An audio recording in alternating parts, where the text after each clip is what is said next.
Welcome to the second video of Surviving BIT and DCT. We are picking up, we are on, it should be page 4 of your handbook. On the page you're going to see in Edmodo, and it shows a screen of how to log into the calendar in Edmodo. So what happens if you've done all of this stuff and you still need help, you're still not understanding something, you're at home, you're having trouble getting an assignment done? What should you do? If you have gone through the handbook, you've read through all of the instructions on Edmodo or on eChalk, you've read through some of the comments related to the assignment, and you still don't understand something, you need to contact me. Email, which is the best choice, which I gave at the beginning, but again, it's kmiller@yorktown.k12.in.us. You can also go into Edmodo and make a direct post to me. And so what that means, let me get to my Edmodo screen. I'm going to get back to my home page. When you are in Edmodo and you are going to make a comment, this post box up here, when you go to type your comment, I need help, here down where it says send to, if you type Mrs. Miller, which I don't think it'll show up for me since I'm logged in as Mrs. Miller, but you would be able to type in Mrs. Miller and send, and that sends the message directly to me. And the reason that you need to do it that way is because I'm not always logged into Edmodo. I don't always have my tablet on me, but when I do get a direct message, I actually get an email from Edmodo saying so-and-so has sent you a direct message, and that tells me that I need to log into Edmodo and help you out. So if you can't access email for some reason, you can send me a direct message in Edmodo, and that's probably the best way to go about doing that. So let's talk about email, okay? Because there really isn't any reason why you cannot email me unless you don't know how to email. So to email, you're going to log into eChalk, and you're going to click on my email. And so it's right here on the left hand, or on the top column, it says my email. You're going to click on write mail, and so after you've clicked on email, my email, this menu box is going to pop open, and you'll click on write mail. You're going to click on the address book, okay, and it's above where the two boxes, like where you would normally type in an address or something. Right above there it says address book, and you're going to open up your address book, and it's going to show you all of your teachers, so you're able to email any of your teachers, and you would check mark the to box. So if you were going to email Mrs. Holtzclaw, right here is the word to, so you would check mark this box right here and then click on OK. And that's how you would go about emailing. So let's take a look at what that looks like. So here I am in eChalk. I'm going to go to my email, write mail. Things don't want to seem to be working for me this morning. Let's try refreshing again. This is one of those times where if you're at home and you've tried emailing and your screen's not working, this is that time whenever you need to get your parent over, see if they can help you out, and then if they can't help you out, then you can bring in a parent note. But it shouldn't be, well, I couldn't email you because I couldn't get it to work. Well, did you ask your parent to help you? And most often students are telling me no, that they didn't. So I'm going to click on write mail. There it goes. So right here's the to box where you would normally type in an address. Instead, you're going to come right here and you're going to click on address book. So for me, I only have 2 people that I can email, but this is where you're going to see all of your teachers listed. You would check mark the to box and then click on OK. And then you're ready to type in a subject, I need help, and then you would type in your message here. In your message, you're going to want to put your name. Okay, because even though I can see the username, who it came from, but that doesn't always give me a good idea of who you are. You may also want to tell me what class period you're in, because sometimes that can be helpful as well. Okay, so what is going to happen next? For the rest of the quarter, we're going to be doing what we call a full flipped classroom. So it's going to work a lot like today worked. You're going to come to class and there's going to be a series of videos covering the chapter. It is completely up to you. All of this is written on the last page of your survival guide, by the way.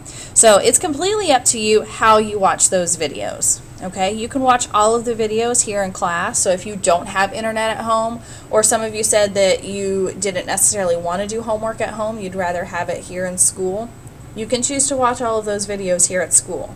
Some of you said that I would be willing to watch some videos at home if it meant that I could have some extra class time. Sorry about that little ding. So if you were one of the people who wanted to have some extra class time, you could watch the videos at home, and then you would be able to come to the class and you would basically have all of your instruction done, and you could use the allotted class time to only work on your assignments. We wouldn't necessarily have me going through information. One of the benefits of a video is that if you do get stuck on something, you can't remember something, you can always go back and replay the video. Another comment was that some students asked, can you slow down? Can you go over things a second time or a third time? And the videos allow you to be able to do that. So if you need to hear it a second time, you can go back and rewatch that video.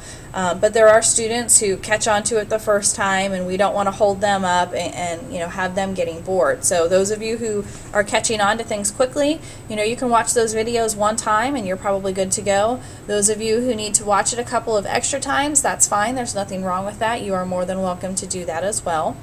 So all of those are going to be posted here in Edmodo, just like a normal assignment, just like our Flip Friday assignments have always been. Along with the videos will be a study guide, and you're going to need to be filling that in and taking notes as you go. At the end of most chapters, you will have a test, basically, where you're going to use the knowledge that you learned in that chapter to complete an assignment. So this is something that most of you are used to. So in Word, if you learned how to set a 2-inch margin and create a bulleted list and insert a table, your assignment would be asking you to do those same things. You can choose to watch one of the videos and then do part of the assignment that addresses those, or you can watch all 3 videos and then do the full assignment. There's really a lot of different ways that you're going to be able to complete your work in this class, and I think that some of you will really like the way that this goes. As I said, you don't have to do it for homework, but I would definitely encourage you to at least watch some of the videos, or understand that if you're not going to watch the videos at home, when you come here to school, you need to be using your class time wisely, and some of you admitted that you're not so good at that, so that's something that some of you may need to work on. If you're looking at the last page of your handout, it says, what does that mean? And number 4 says assignments are due on the due date. Okay, because you're going to be given several days to either watch the video or complete your assignments, there's no reason why it's not complete when it's due. So you need to make sure that you're working as hard as you can to get those assignments complete when they need to be complete. I am going to be providing a rubric for most things. I intentionally am a little vague in what I expect of you, because you shouldn't always be aiming just to meet the bare minimum. You need to think about, what would I want this to look like? What do I think this should look like? I'm pretty flexible about that stuff as long as you're including the content or the information. How it looks, the details about it, I'm pretty flexible about that. But what I have found is that many of you set your standards really, really low, and you need to start bumping that up. This is a high school class, at least DCT is. Those of you in BIT, when you take this class in 7th grade and in 8th grade, this is a high school class. So you need to start treating it a little bit more like a high school class. So just keep that in mind. I will provide a rubric and I'll give you some information, but I'm going to continue to be slightly vague in what I'm expecting, because I want you to think about what you think you should expect of yourself, not just what I want from you. If you are not able to watch the videos at home, you do have a couple of choices if you want to watch them at home but are not able to. 6th graders, you can download the videos to your netbook desktop before you leave school. So this is what that would look like. You would go to the library. You would locate a video. So right here's a video. And right here's download. And I would right click on that. I would say save target as. and I would save it to my desktop. Make sure that desktop is selected. And what that does is it actually puts it there on the netbook, so when you get home and you don't have internet access, that you would be able to do that. 8th graders, this is a great thing to take note of, because next year you're going to have a netbook, and so the ability to save things to your desktop and work on them at home without internet access is certainly going to be something that you're going to want to know in the future. Those directions are here in our handbook. 8th grade, if you choose to watch the videos at home, but you do not have internet access, you do have 2 choices. One, you can check out a book.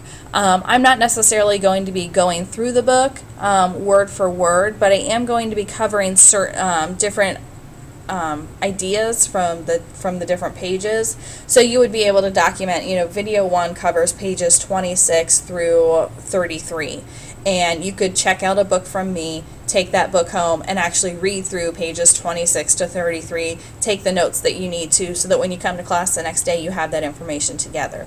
The other option is that if you would prefer to watch a video, you can see me. I'm going to be working on burning some DVDs with the different videos. Once again, you're going to need to check one out, and when you're finished you need to bring it back and check it back in so that I can burn the next unit's worth of videos on it. Okay. One last thing I want to talk to you about real quick is Google Docs.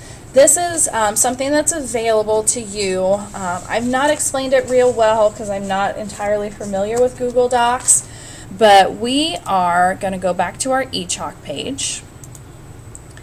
And if you come here to My Account, I don't need to send my message. You're going to see this link here that says Google Docs. Google Docs is obviously a Google program, and what it does is gives you an online storage space. Now, all of your files are already saved on the cloud, so I'm not sure that you would necessarily need to have this. Sorry, I had a little error message.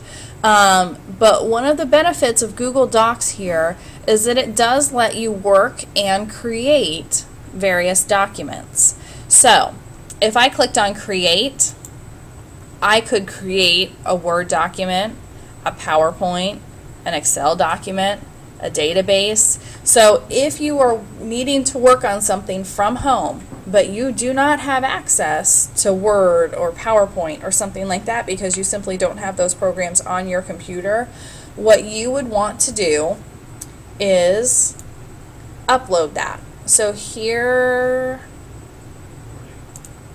let me go back. Like I said, I'm not completely familiar with this, so I'm going to go to My Drive. Here they are.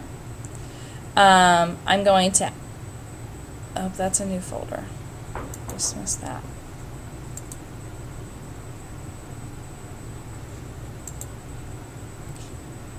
That's not what I want either. Oh, I'm sorry, it's right here. It's right next to Create.